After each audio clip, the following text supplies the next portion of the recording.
سفارت خانے کے قریب جانے سے روکنے کے لیے اس حد تک جا رہے ہیں کہ جانیں ضائع ہوں، ان جانوں کا جو ضائع ہوگا اس کا حساب کون دے گا؟ سفارت خانے کے قریب اگر جائیں گے اس کا حساب ہم نے اگر امریکہ کو دینا ہے، تو جو جانیں ضائع ہوئی ہیں، جو پولیس والے شہید ہوئے ہیں، جو عام عوام شہید ہوئی ہے، جو زخمی ہوئے ہیں پولیس والے، جو عام عوام زخمی ہوئی ہے، ان کا حساب کون دے گا؟ امریکہ کو تو ہم نے اس لیے حساب دینا ہے کیونکہ وہ طاقتور ہے، اس کو ہمیں بتانا پڑتا ہے کہ ہم سے یہ غلطی ہوئی، یہ ہوئی۔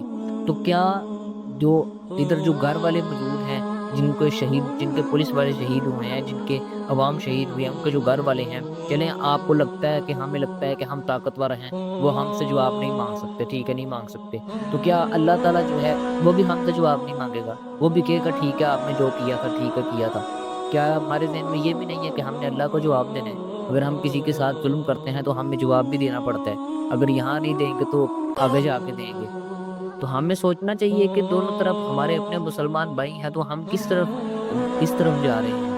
بہت دکھ ہوا آج کی تصویریں اور ویڈیوز دیکھ کے، جس طرح لاشیں دیکھی گئی، تو اللہ سے دعا ہے کہ اللہ اس ملک پاکستان کی حفاظت فرمائے۔ جزاک اللہ۔